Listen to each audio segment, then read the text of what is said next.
All right, for this week's exercises, we're going to do some space, primarily looking at single point and 2-point perspective and getting a sense of how to actually draw it. And for this week, I'm going to use a little card that I cut just out of some thick paper. You can use like manila envelopes or file folders are really good for this, but I cut it to be 3 inches wide and 2 inches tall, and I'm going to use this to make it easier to draw frames to work in. The other thing I'm going to do this week is use just a short straight edge. Now this is a little ruler that I got years ago, but you can use practically anything that has a straight edge that will hold up against being able to draw against. So again, the side of a file folder can actually do really well as far as a straight edge, or if you have just a cheap ruler, any of those things will work. I'm going to stick with a small one though, but a 12-inch ruler would do great as well.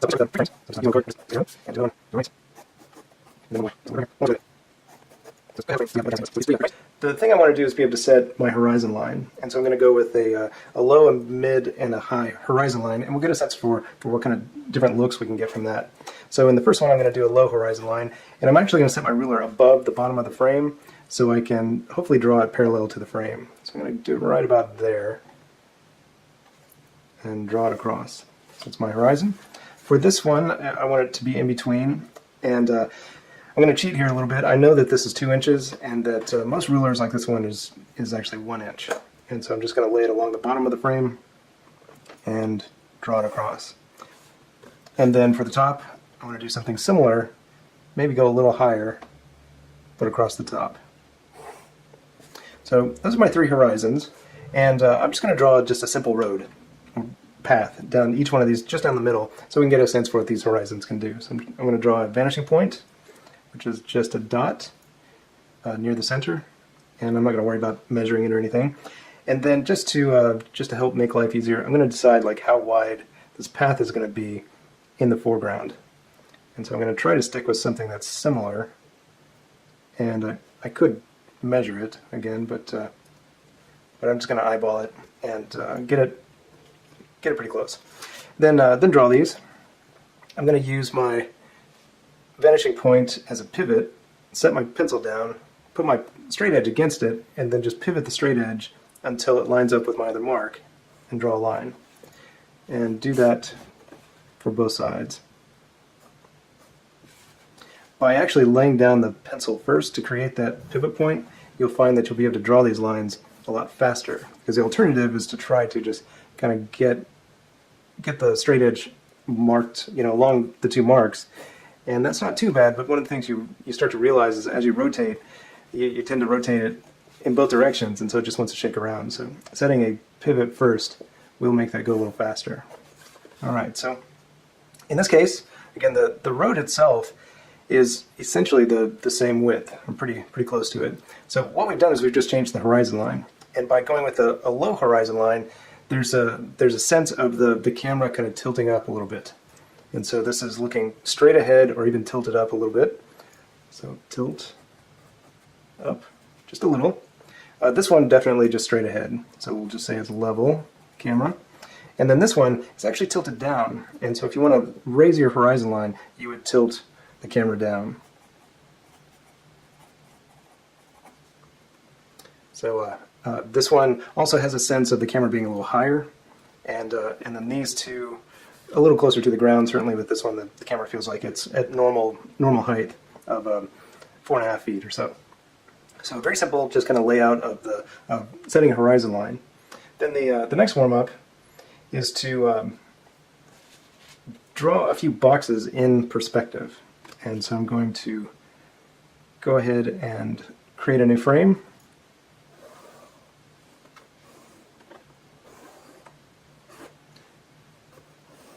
There you go, it's a new frame.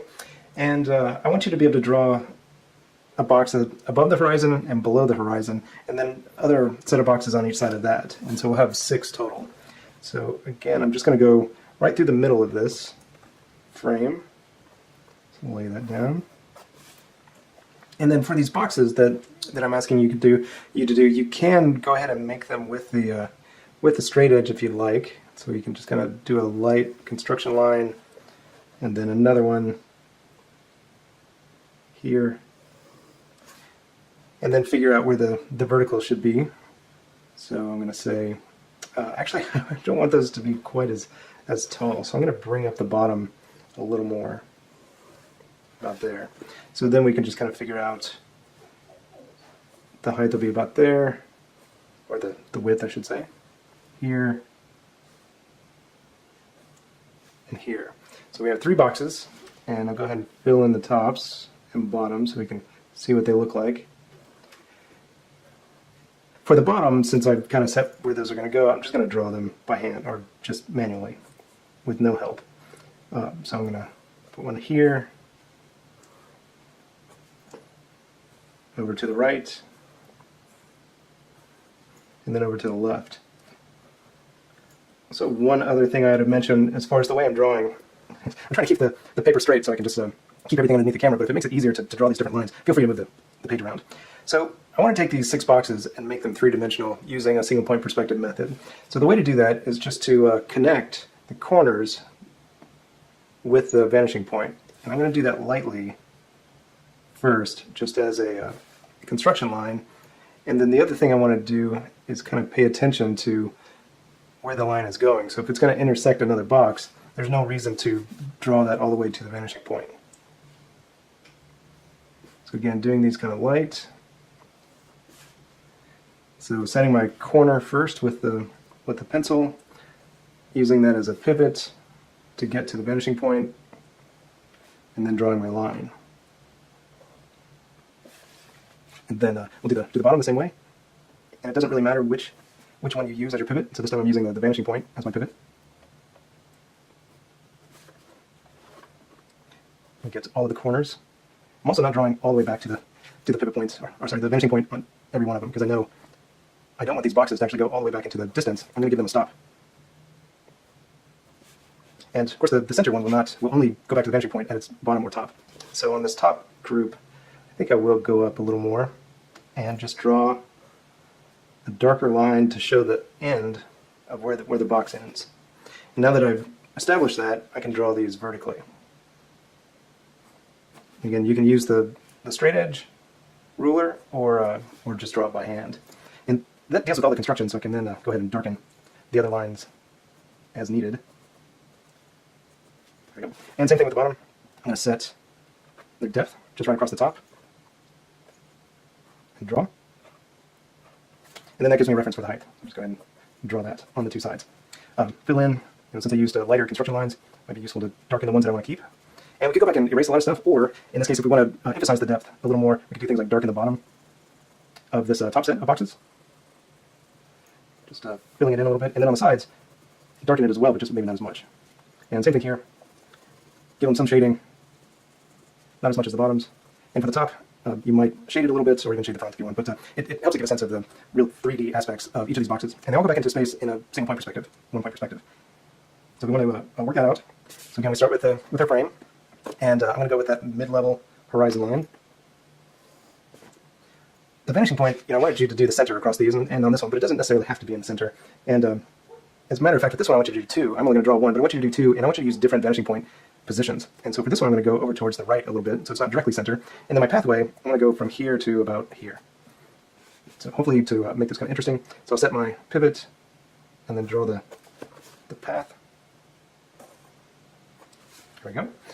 And then I want some kind of vertical element to this, and I want it to be kind of offset from this road or path, whatever we've decided it should be. So I'm going to go back to the vanishing point and just draw another line that is this offset from the road. And I'm just going to make it a little construction line, so it's not very dark. And I want to have some kind of vertical element. And this could be a short fence that goes back. And so if it was a short fence, then most of the fence, if not all of it, would stay below the horizon line, which might not be as interesting as we can make it. And so I wouldn't mind it being something taller. So it could be something like power poles or trees or something like that. So I'm going to put the base of my first object here and then just draw a construction line that's just vertical all the way to the top, just so we can kind of see where it is. And I think I'll make this a row of trees. So I'm going to start pretty high with it, so the top of the tree will be right there. So I'm going to use that as my reference to go back to the vanishing point.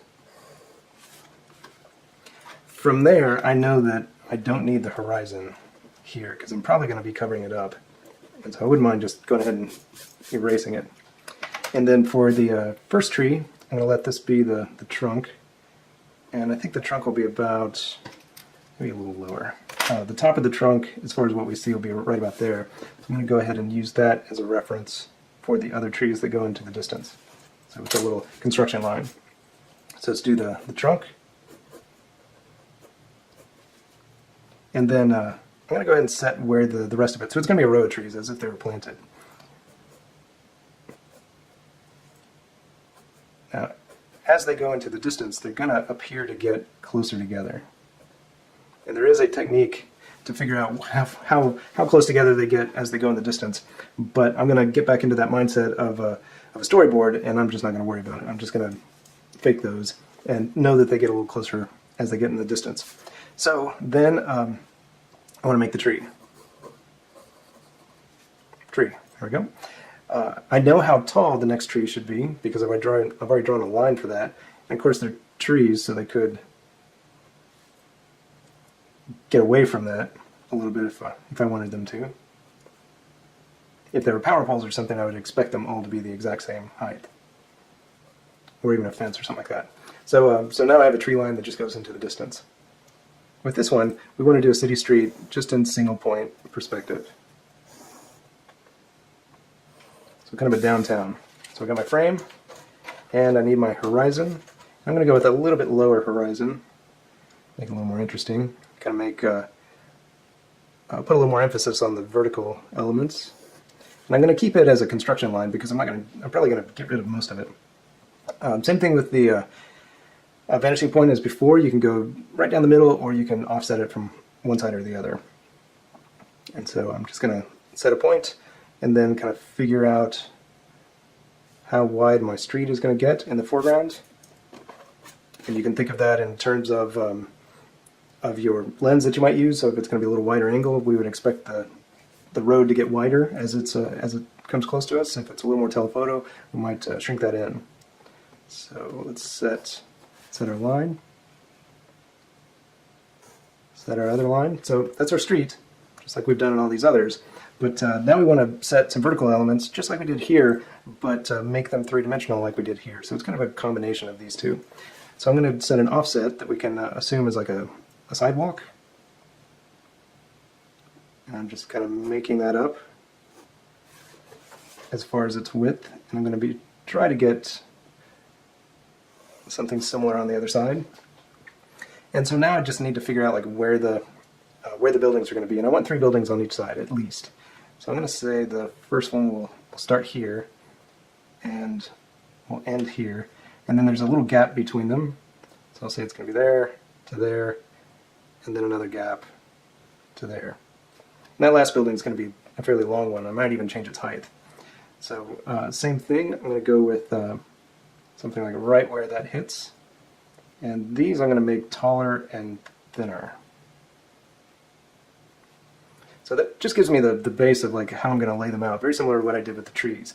This time I do want to go ahead and use my straight edge to figure out the corners of these buildings. And I'm going to try to line this up with a known straight edge, which is the side of the frame. And initially I'm just going to go with a construction line and try my best to keep these parallel to each other.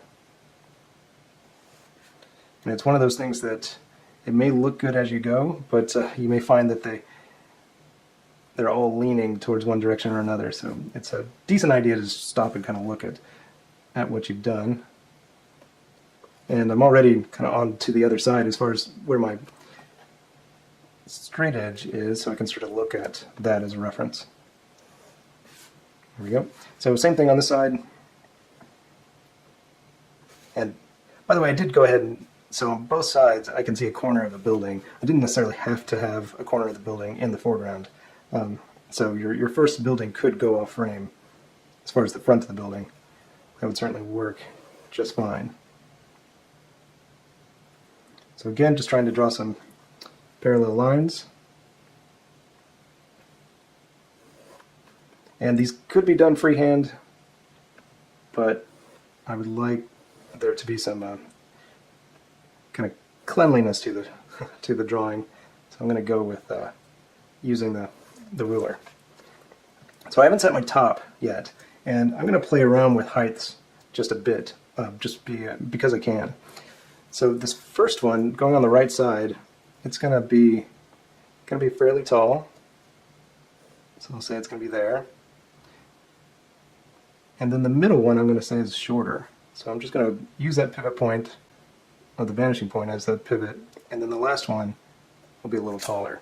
So I've got a tall one, a short one, and a little bit taller one. And then kind of the same thing. I want this this to be even more extreme as far as the building heights.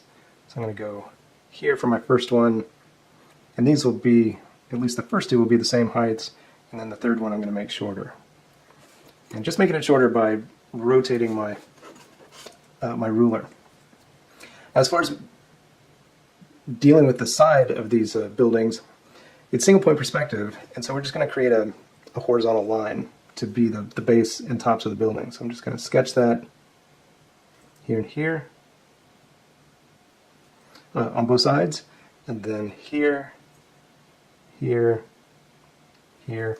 Now I made that third building on the right side taller, so technically it should go back a little farther, and I could probably just sketch that. I wanted to check to see if it would be worth it to draw it with the ruler first. So now I've established where the buildings are, and I can erase these construction lines.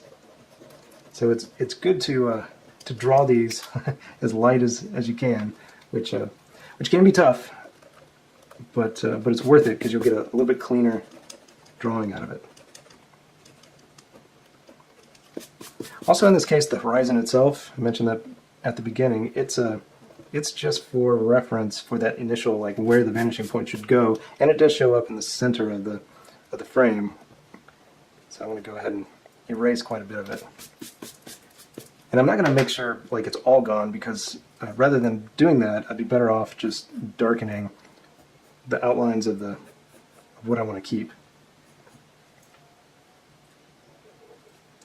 And I could draw these freehand like I am, or get the ruler back out and just go over the existing lines. So that will darken them up.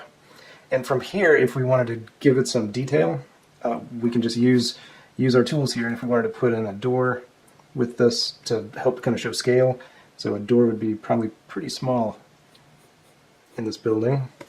So I'm going to say it's that tall. That's the top of it, which is almost even with the horizon line at that point.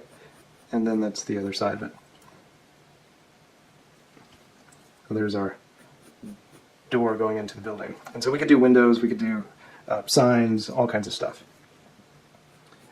As these lines get longer, it's going to be easy to make them a little wavy, so it might be worth it to get the the ruler back out and just draw them dark with the ruler. And do the shorter lines with your hand. So again, we would darken the other side too, put any other details we want. And also I would say at this point we've got to have a reference. So if we wanted to just put in, say, a sign at the top of this building, because it's good to know, based on our script, and we can just do it. Same thing with windows, and if, say, somebody's up here looking, we would just see them. So we can just hand draw the rest of this as needed. Alright, so the last single point perspective drawing we need to do is of an interior. We're going to do this as like a really long hallway, like in a hotel room. So I've got my frame, and what we need is a horizon line. So I'm going to set that just as a little tiny construction line. Try to keep it faint. And then set my finishing point, which I'll go ahead and do center.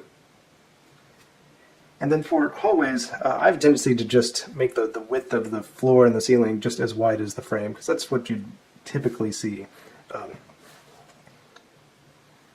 with a shot. So I'm just going to draw that back to the corners of the frame. And because it's an interior, and it's this long, I'm going to see some ceiling as well. So I'm going to go ahead and just go to the other corners. Now the only downside of doing it this way, by going to the corners of the frame, is that your hallway will have the same aspect ratio as your frame. So if that is a problem, then you'll have to figure out, come up with a different way of thinking about your say height of the back wall or aspect ratio of the hallway. And so we would go either down or up to change that aspect ratio. But I went ahead and went to the corners, which again is kind of a quick way of just thinking about how to draw it.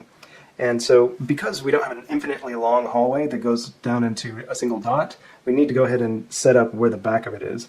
So I'm going to go parallel with the horizon line and set my back wall to where it meets the floor, and then use that where it intersects the bottom of the wall of the hallway. Take that up to the wall and the ceiling. Again, using the outside of the frame as my reference for whether I'm getting the lines parallel or not. So that establishes the back wall. And from there, we've got a lot of construction lines happening that can be a little strange to look at. So I'm going to go ahead and get rid of them. So we have a cleaner back wall. So from there, we can just going to decide what else is needed. Oh, so by the way, I don't need this horizon at all. So I'm just going to get rid of the rest of it as well. There we go. So very similar to the exteriors, we want to do things like set up doors or windows or other things in the hallway. And so we could do something like, let's decide to put a door here. And I think the top of the door is going to be right about there. So I'm going to draw a little bit of a construction line to figure out that angle, and then the verticals. And go ahead and connect them. So there's my door, and it follows the angle of the wall properly, or where the wall and the ceiling meet. So that's the basics. If we want to do, let's say, a window on the other side, it's an exterior. This side of it goes out to an exterior, this side goes to an interior. We can just easily kind of set up, kind of based on, we've already set this door height here, so our window height will want to be something similar along the same place. So I'd say if I want it to be in the same plane, if I want the corner of the window to be in the same plane as the door, then we'd do something like that. And then give it some height. It's nice big window, and then set its width. So I'm going from the vanishing point that way, so it's pretty much running along the horizon line, and then going back to the vanishing point and drawing that way, and then coming up with a vertical to stop it. So now we have a window that is cut into the wall properly in perspective. So door, window. We can also put other objects in there. So maybe there's a table. So let's say a table is right here, and just looking at it, it's kind of even with the horizon line. So I didn't even kind of worry about drawing the top of it. And so the table, we would just kind of figure out where it should be, making its legs be the same distance apart from the line. The back legs would essentially go up against the bottom of the wall, and then